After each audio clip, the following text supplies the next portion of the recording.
Përshëndetje të nderuar miqtë e mi, uroj që të jeni mirë dhe të jeni të gëzueshëm në familjet tuaja. Doja sonte pranë jush të vi me ngjarjen më të fundit që po ndodhen në jetën e zonjës Bukurie Mata. Bukurie Mata është nëna e Blona Matës, një nënë e cila nuk ndaloi kurrë së kërkuari vajzën e saj.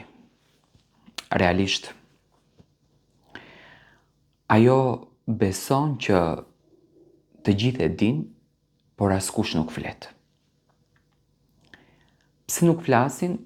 Kjo është një përgjigje që në fakt nuk është e dhënë, por që Bleona jeton dhe që Bleona është shumë afër saj, me patjetër që zemra e nënës e ndjen më shumë se gjithçka në këtë univers.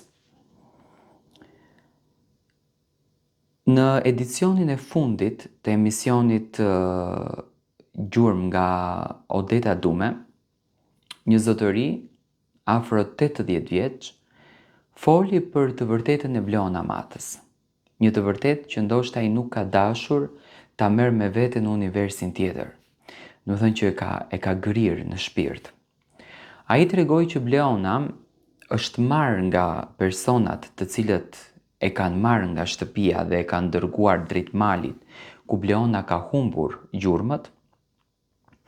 Zonja Bukurie në atë kohë thonte që vjera e saj kishte parë diçka, një djalë me një xhup lëkure që kalonte me një makinë shpejt të tipit Benz, por prej aty vajzat, hallat të Bleonës, nuk pranonin të vërtetën, nuk e dinin se Bleona ku ka shkuar.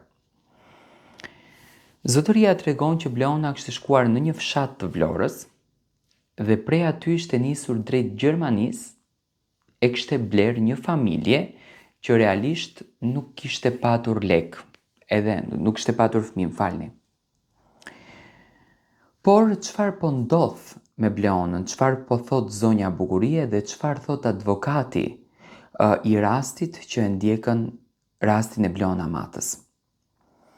Një dëshmi të rënditse u dha para pak ditësh për Blona Matën, vajzën e vogël e cila u zhduk 15 vite më parë në Kukës.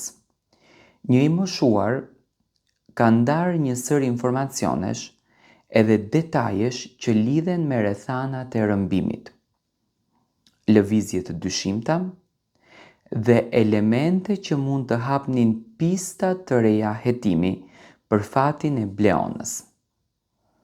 Në emisionin Ftesë në 5 nga gazetarja Bjeta Sulo, nëna e Blona Matës, zonja Bukurie, u shpreh se dhimbja e 15 viteve pa drejtësi po e vret çdo ditë edhe se hallat e saj duhet të jenë në burg për rrëmbimin që kanë bërë. Zonja Bukurie thot kjo dhimbje po më përvlon shpirtin, por shpresat e mia ringjallin dritën që një ditë do ta përqafoj vajzën time me shumë mall.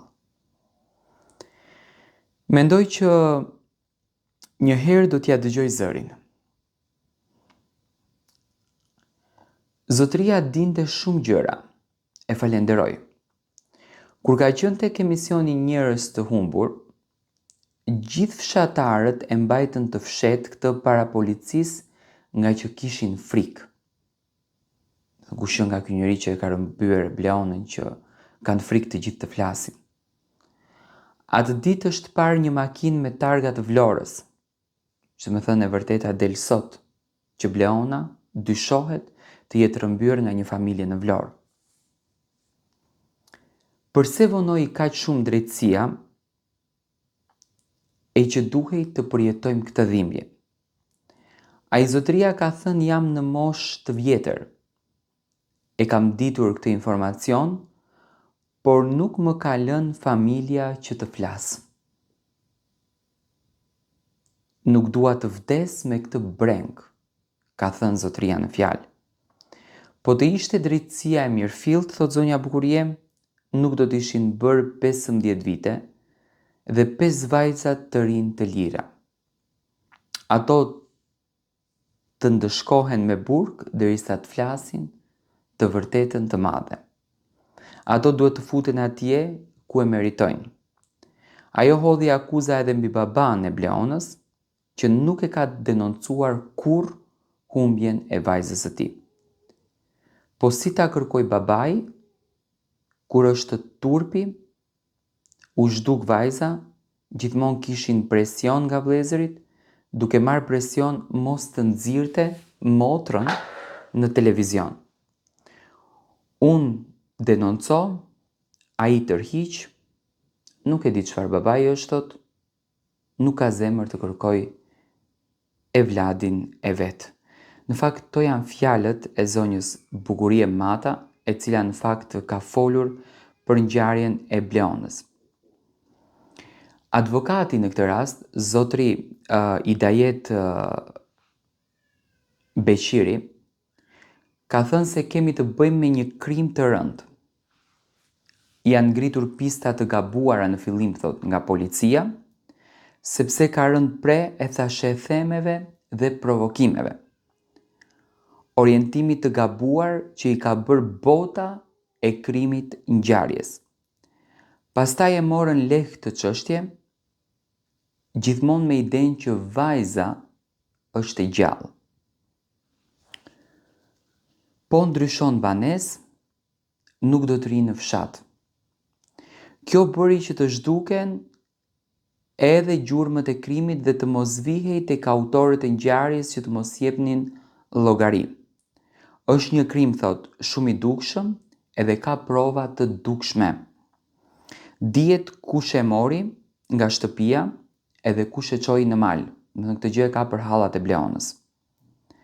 Kujt ja dorëzoi dhe kush kanë qenë bashkëpunëtorët e tjerë, dhe çfarë kanë përfaqësuar këto bashkëpunëtorë që kanë rrëmbyer edhe persona të tjerë dhe janë dënuar edhe më herët. Këto janë gjurmët e para, dihet edhe mënyra se si është transportuar, cili mjet e ka marrë.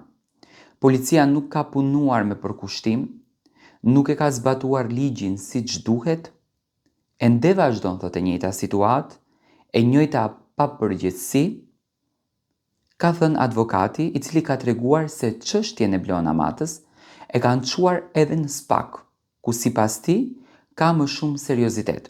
Ai thotë çështjen e pezulluan nga krimet e rënda. Në Tiranë, e çuan në prokurorinë e Kukësit, atje e kam gjetur unë dosjen.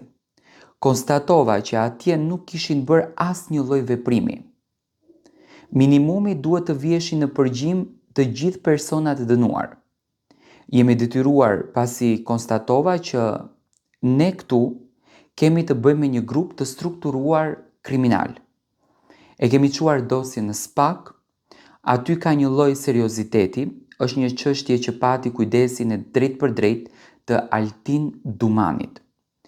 Ky 80 vjeçari që dëshmoi më parë, nuk është se nuk ka dashur të flasë, por ka qenë i afërt me disa bashkëpunëtor, thot, të krimit. I kanë thënë fëmijët mos fol edhe mos na hap telashe. Tani ai e tha troç që nuk dua të marr këtë plak me vete në varr dhe ka dhënë mjaft material të mirë. Pas kësaj prisnim që policia Vlorës të shkonte atje. Ata nuk kanë shkuar akoma dhe na është dashur ne të bëjmë rolin e policisë edhe SPAK. Dhe të vemi tek burimi dhe më tej burimit edhe brenda atje ku ka ndodhur ngjarja dhe ku dëgjoheshin ulërimat e vajzës. Ne jemi në rrugën e mbarë të zbulimit të së vërtetës, u shpreh advokati Idajet Beqiri. Do të thënë, advokati thot që dëgjoheshin ulërimat e vajzës. Unë e di që gazetarja Odeta Dume nuk do nxjerrën detaje pa i patur të verifikuara, por uroj me zemër që zonja Bukurie, ja uroj me shpirt, pas 15 vitesh të takoj vajzën e saj, sepse ka kërkuar dhe vazhdon ta kërkon. Me thënë, jam i traumatizuar.